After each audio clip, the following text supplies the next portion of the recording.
Hello, everybody. Well, Happy New Year. I'm recording this on January 1st, and I know it's been about 8 months since I uploaded anything, but I thought this would be a good time to do one, having gotten all my family responsibilities out of the way. Also, you're going to learn something here today that nobody knows about Pokemon. Of course, in my 25 years of being involved in both the business side originally and then as a hobbyist with my sons and then with my own personal collectible, acumen, I ended up, coming across quite a few surprises and secrets that I never shared. A lot of them I never shared. So now I figure I'm going to share one. This takes place with something decades ago that I pulled, and the secret of it I never wanted to let out because I thought people would use it to their advantage, to take advantage of others. Now that 20 years have passed, 20 plus years have passed, I figured that I'd go ahead and I'd make this a point, for everybody so they can all learn something. So this has to do with this pack that you see on the airtime levitation device, which I love these things. And I guess you've seen them in some of my other videos. They just levitate in midair. I'll pull this out. See, that's airtime. And they still just levitate there. And I think I guess I can leave it like that for now. So I didn't want other people to take advantage of this secret, so I never revealed it to anybody. And then only in the last couple of years, I revealed it to a couple of high-end collectors who never sold. So I know there wouldn't be any conflict of interest there or anything like that. Now I'm going to share it to you all. You're all going to know something that nobody else in this hobby knows.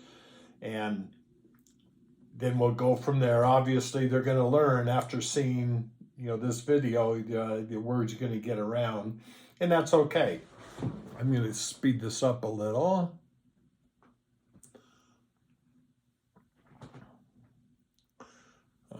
Okay, let's see what that does.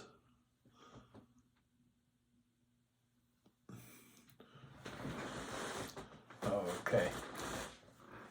Like most of you know, weighing packs is quite a big thing, especially with the base Pokemon set, along with numerous other games and other series in Pokemon. You can weigh the packs to get a pretty certain idea of what chase cards are inside, what holofoils. With the base set, of course, if you weighed them, you would find the heavier packs that were usually in the area 2100 plus had holofoils, and those 2100 minus did not, as a general rule.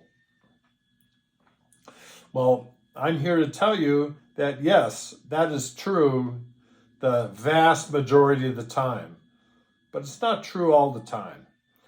I got this box many years ago, and when I opened it, I wanted to get some graded. I had been working on PSA for years to try to get them to grade Pokemon packs. And finally they agreed to, so I didn't want to weigh my holofoil packs, so I ended up weighing the non-foils so I could send them in to be graded. Well, when I weighed this one specific box, and keep in mind, I've probably opened 100 first edition base boxes, in the past.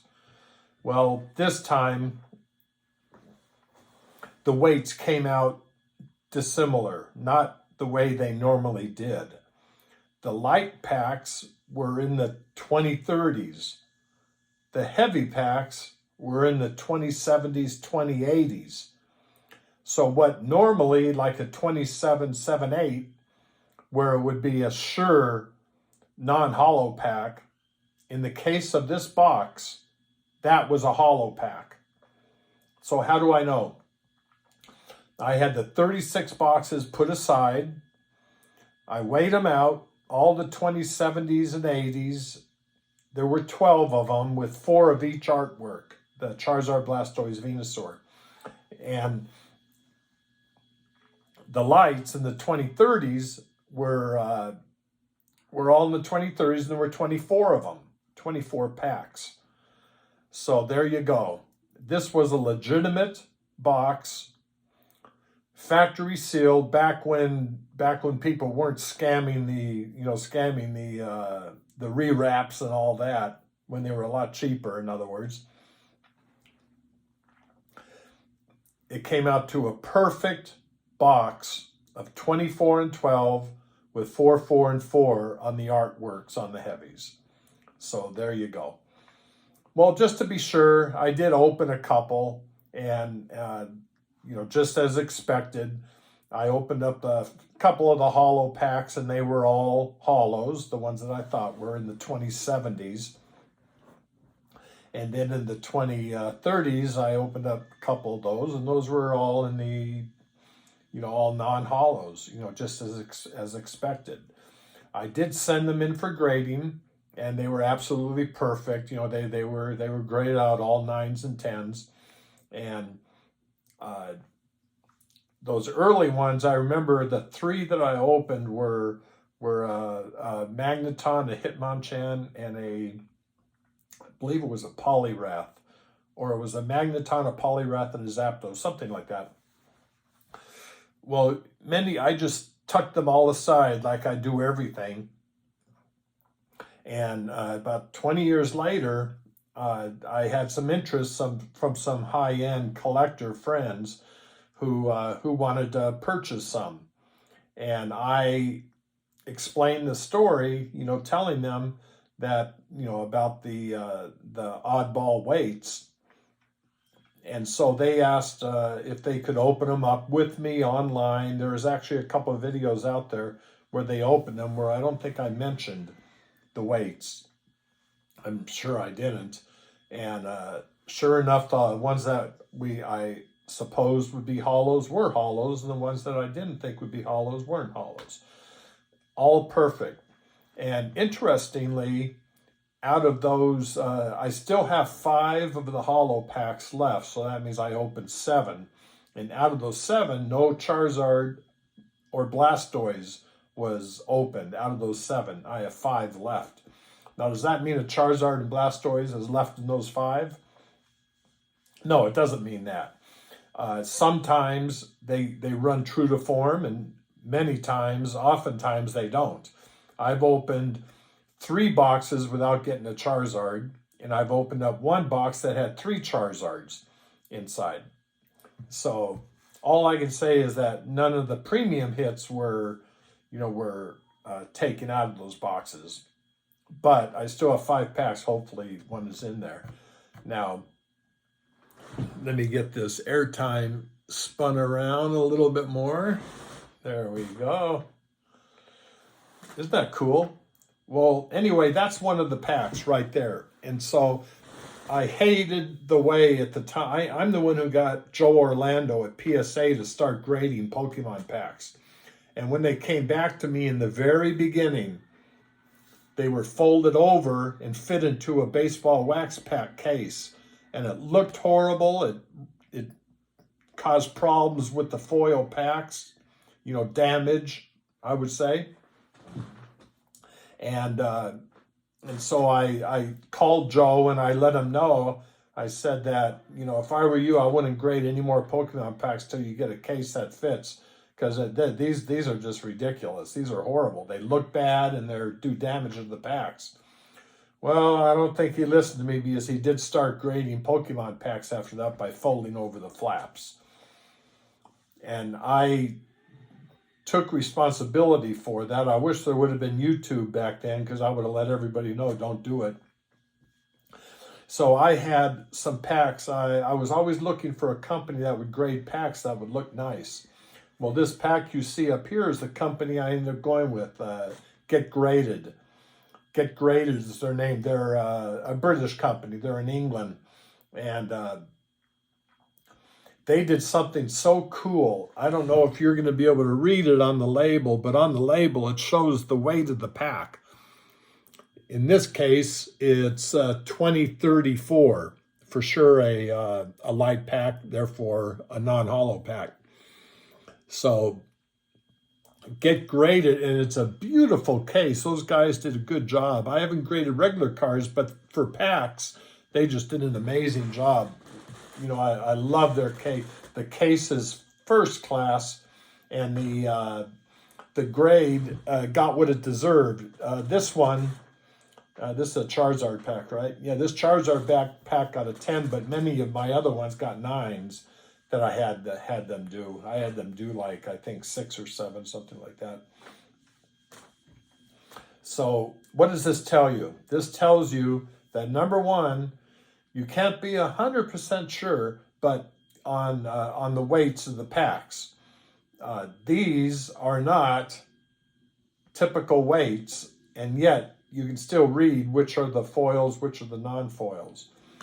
I don't want people to think, another seller maybe to go and say, you know, well, Gary did this and that, and his 2075 pack was a hollow, yours could be a hollow too. No, don't go by that. That's not true, and that's not going to happen. Out of 100 boxes of just the base first, I have never had this happen but once to this box.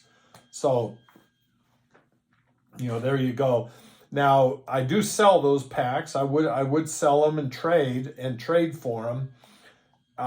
Except, of course, I would probably want to open them because I know which ones have hollows and which don't. And if somebody spends $10,000 for a hollow pack, I'm not just going to give them a 2075. I'm going to want to open it, you know, so they can't say later, you know, that Gary, you know, this and that. You know how some people are. So, you know, but I would open it. But I will do this. That let's say somebody buys a pack of the heavies, the 5 I have left, for $10,000. That's just an estimate.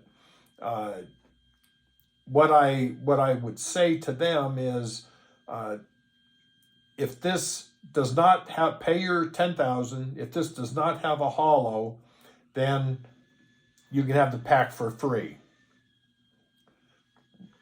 Even though it's that weight, you can have the pack for nothing. If it does have a hollow, any hollow, then the deal is done. In that, let's see, let's get this Get Graded spinning a little more. Oh, too fast. I know somebody said before it was too fast. Boy, and it's crooked too.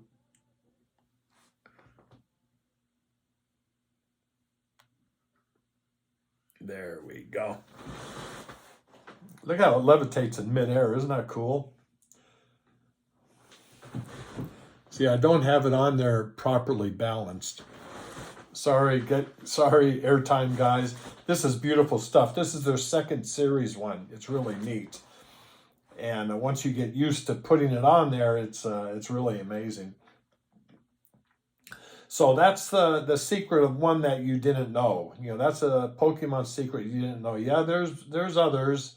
There's others, and at some point I'll get around to those. So, you know, be sure to subscribe so you get notifications or followers or likes or whatever all that stuff is, because I am going to be, you know, bringing some stuff out, you know, to you for, you know, for your perusal, for your knowledge, for your learning, and because I know you guys appreciate that. So for now, I'm gonna say goodbye, and I hope that you appreciated this information. This is something that your friends don't know, and at least not yet, but you do. And so, you know, again, I want to wish you all a very happy new year. God bless you all, and I hope to see you at a Collecticon. We're having 12 of them this year. all over the country. You know, new ones in New Jersey and Chicago and Virginia and Georgia, in Atlanta, Georgia. So we're going to be all over the country, and God willing, I'm going to make it to all of them. I'd love to see you guys there. We can take pictures, sign cards, and you know, and talk Pokemon. I'd love to see you all out there. Go to www.collecticonusa.com, and that'll show you the, you know, the months and the days that the 12 Collecticons will be in 2024. I'd love to see you at some of those. I have a lot of fun at those. So anyway, hope you like this, and I appreciate you checking it out. And God bless you all. You take care. Bye-bye.